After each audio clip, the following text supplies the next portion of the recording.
இயேசுவின் ரத்தம் ஜெயம். Praise the lord my dear brothers and sisters. இந்த நாள்லையும் ஆவியானவர் உணர்த்தின காரியம், அவரை எப்போது நினைக்கிறோம். ஆவியானவர் உணர்த்தின வசனம் சங்கீதங்களின் புஸ்தகம் அதிகாரம் 136 வசனம் 23. நம்முடைய தாழ்வில் நம்மை நினைத்தவரை துதியுங்கள், அவர் கிருபை என்றும் உள்ளது. என கண்மானவர்களே, இந்த இடத்துல சங்கீதக்காரன் அநேக காரியங்களை சொல்லி அவர் கிருபையை குறித்து அந்த பாட்டை எழுதுகிறார்.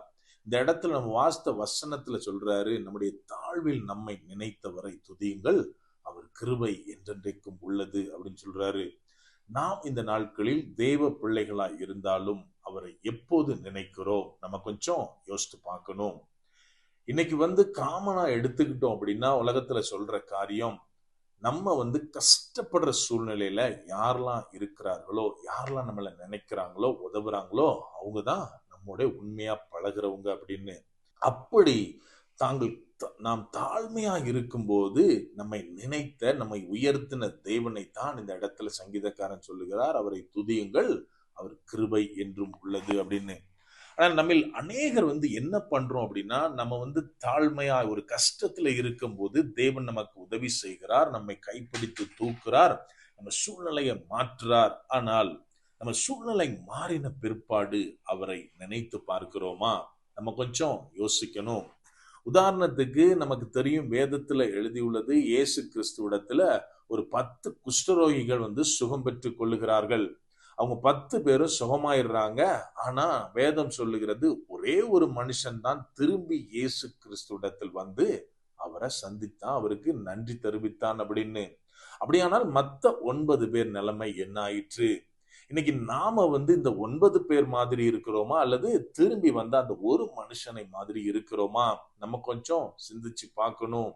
அந்த இடத்துல என்ன நடந்திருக்கும் அப்படின்னா, அதாவது அந்த காலத்துல குஷ்டரோகிகள் ஊருக்குள்ள வரக்கூடாது, யாரும் அவங்கள கான்டாக்ட் பண்ண மாட்டாங்க. அவங்க குடும்பத்தார் எல்லாருமே அவங்களை வெறுத்து ஒதுக்கி ஊருக்கு வெளியில தான் உட்கார வச்சிருந்தாங்க. இப்படிப்பட்ட சூழ்நிலையில தான் இயேசு கிறிஸ்து அவர்களை சந்திக்கிறார், அவர்களுக்கு சுகம் கொடுக்கிறார். நம்ம கொஞ்சம் யோசித்தா தெரியும், அந்த 9 பேரும் என்ன பண்ணிருப்பாங்கன்னா, இம்மீடியட்டா நான் சரியாயிட்டேன்னு தன்னோட ரிலேட்டிவ்ஸ்ட, தன்னுடைய வீட்டுல இருக்கிறவங்ககிட்ட, பிள்ளைகள்கிட்ட, மனைவிட்ட இம்மீடியட்டா அவங்க ஓடி இருப்பாங்க தன்னை பத்தி காண்பிக்கிறதற்காக. ஆனா இந்த ஒரு மனுஷன் மட்டும் என்ன நினைக்கிறான் அப்படின்னா, நேத்து என்னைய யாருமே தேடல, எல்லாருமே என்னை ஒதுக்கி வச்சிருந்தாங்க, யாரும் என்னை நினைச்சு கூட பார்க்கல. ஆனால் இந்த மனுஷன் என்னை தேடி சுகம் கொடுத்தார்.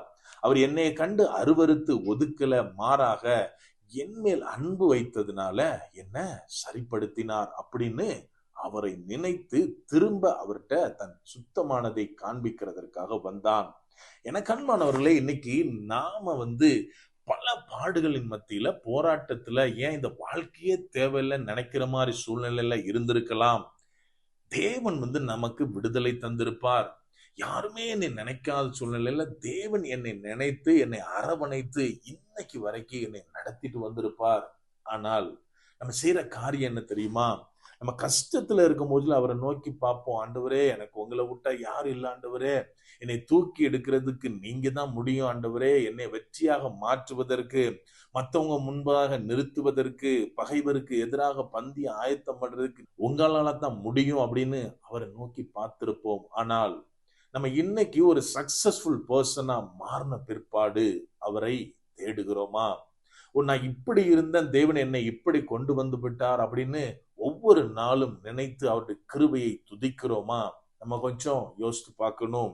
என கண்மானவர்களே, இயேசு கிறிஸ்து செய்த காரியத்தை மறந்து போன அந்த 9 பேரை மாதிரி இல்லாமல், திரும்பி தேவனை மகிமைப்படுத்தின அந்த ஒரு பர்சன் மாதிரி நாம் எப்போது இருக்கிறோமோ அப்போதுதான் அவரது கிருபையை முழுமையாக புரிந்து கொண்டவர்களாக நாம் இருப்போம். அப்படியே கண்களை மூடுவோமா? அன்பான ஆண்டவரே, இந்த நேரத்திலே அப்பாவை நோக்கி பார்க்கிறோம். ஆவியானவர், நீர் எங்களோட இருக்கிறீர், அதற்காக நன்றி செலுத்துகிறோம். அப்பா, இந்த உலகம் எங்களை மறந்து போனது தகப்பனே.